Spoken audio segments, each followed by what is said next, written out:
Каждый из нас хоть раз в жизни видел вот эту картину. Про нее написано миллион статей, книг и еще больше снято фильмов. Кто-то обращает внимание на глаза, кто-то на пейзаж, кто-то на губы, кто-то на одежду, кто-то на толпы туристов в Лувре, но все пытаются разгадать, что в ней зашифровал Леонардо да Винчи. Но в этом видео я бы вам хотела рассказать про, возможно, одно из самых недооцененных портретов да Винчи — «Даму с горностаем». Это полотно назвал лучшим итальянский искусствовед Карло Педретти, который посвятил жизнь на изучение работ художника. А теперь давайте разберемся, почему именно «Дама с горностаем» лучше Моны Лизы. Поехали! Первое преимущество – это дата создания. «Дама с горностаем» была написана на 13 лет раньше, чем «Мона Лиза», и является одним из первых его портретов. До 15 века и до появления этого гения людей обычно изображали как на медалях, то есть в плоскости, в профиль или анфас. И именно Леонардо изменил эту тенденцию и начал изображать людей в 3/4 и рисовать их объемными.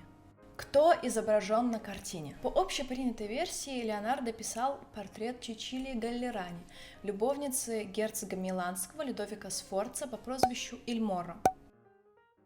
Леонардо и Чичилия познакомились на встречах миланской элиты, где обсуждались идеи философии и других наук. Он любил проводить с ней время, поговаривают, что их связывала нежная дружба.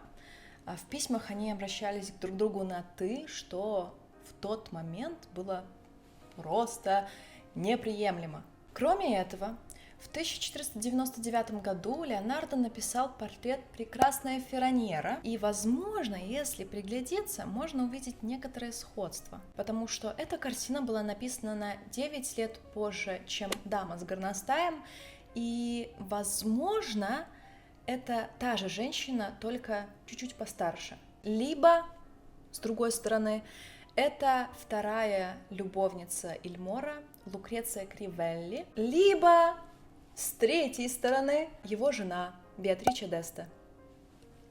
Вот такой любовный квадратик получается. Следующий вопрос. Зачем там зверек?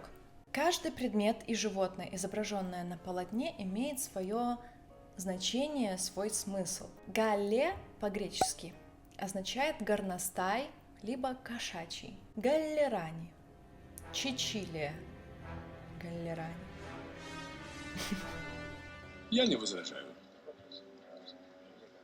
Горностай всегда считался королевским зверьком, символом чистоты, мудрости, и это может говорить о том, что героиня портрета была целомудренная, она не состояла в браке, у нее была чистая, безупречная репутация, с одной стороны.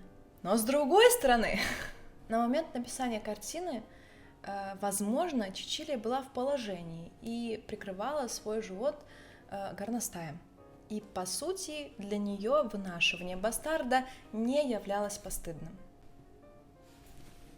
Кроме этого, горностаем может быть сам Людовико Сфорца, потому что он относился к одноименному ордену. А Чичилия была очень властная женщина и сумела укротить Иль Моро, держала его и управляла им как зверьком.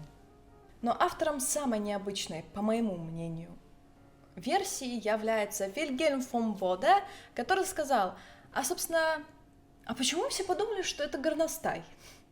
Может быть, это хорек, просто беленький. Чтобы как-то разобраться, что все-таки означает это животное, французский ученый Паскаль Кот решил буквально залезть вглубь картины и провел исследование с 2011 по 2014 год. Он использовал мультиспектральную камеру, и оказалось, что да Винчи переписывал картину трижды. Об этом свидетельствует несколько слоев, где на первых слоях вообще нету ни ткани синей, ни зверька, а позже уже на третьих слоях появляется животное, но уже серого цвета и гораздо меньших размеров. Этот же ученый Паскаль Кот с помощью своей технологии доказал, что раньше фон был не черный, а синий. В те времена достать темно-синюю краску было достаточно тяжело. Это был дефицитный цвет, поэтому его использовали в королевском убранстве, чтобы показать свой высокий статус и богатство. Леонардо смешал два пигмента земли и азурита и получил такой красивый, глубокий синий цвет.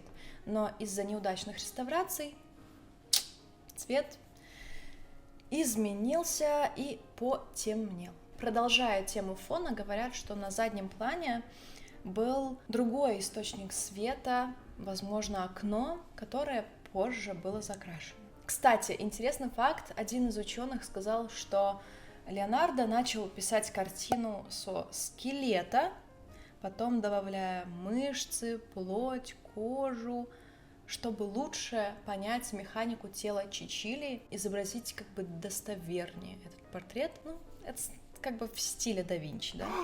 Уже после написания картины она вызывала очень много споров. Кто-то ее обожал, кто-то ненавидел. Но в самой Италии она пробыла недолго, потому что уже предположительно в 1798 году ее перевезли в Краков.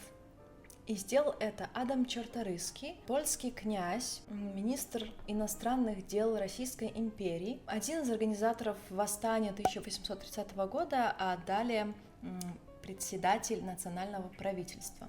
И, возможно, он является автором надписи в левом верхнем углу «La bella Ferroniera Леонардо да Винчи». И, видимо, здесь он просто перепутал полотна прекрасной Ферроньеры и дамы с горностаем. Ну и решил, собственно, внести свой вклад в историю. Там, кстати, видно, что надпись сделана на польский манер, потому что там есть буква В польская, W, и Леонардо без О.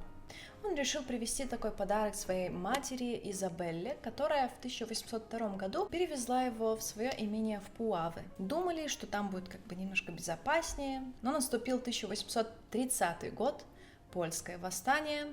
Николаю Первому такое как бы дерзкое поведение Czartoryskich не понравилось, и он решил конфисковать все имущество. Адам Czartoryski был на это как бы готов уже. И раньше успел отправить картину в Париж своему сыну Владиславу. Франко-прусская война, и Владислав вынужден был бежать обратно в Краков и захватил вместе с собой еще картину. В 1876 году они туда прибыли. И, собственно, именно он является создателем музея Czartoryskich в Кракове на улице Святого-Яна. Но на этом путешествия дамы с горностаем как бы не заканчиваются. Во время Первой мировой войны из-за соображений безопасности ее решили отправить в Дрезден, в галерею. Но незадолго до 1939 года картину решили так еще хорошенько спрятать. Как оказалось, не очень хорошо спрятали-то, и нацисты до нее таки добрались. И отправили эту картину в музей Гитлера в Линце. В 1940 году генерал-губернатор оккупированной Польши, на тот момент Ганс Франк, сказал, что хочет видеть даму в своей резиденции в Кракове.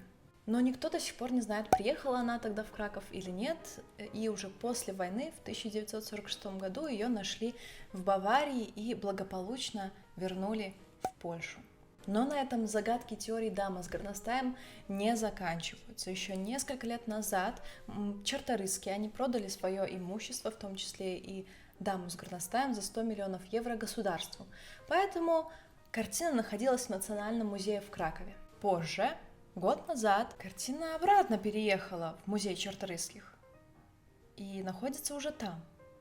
Но точно утверждать, висит ли там оригинал или копия, мы не можем, потому что из-за соображений безопасности коллекционеры и музеи часто так делают, что прячут свои сокровища в архивах и вывешивают только копию. Мне посчастливилось увидеть этот шедевр 2 года назад в Кракове, в Национальном музее. Я помню, что оригинал фотографировать нельзя было, а сама картина находилась в такой маленькой комнатке, где были бордовые стены, и кроме да Винчи никаких других работ не было.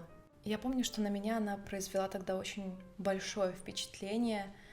Я очень долго смотрела на эту картину, И мне кажется, что «Дама с горностаем» заслуживает такого же внимания, как и «Мона Лиза», если не больше. Что ж, верить вам в эти версии или нет, решать только вам.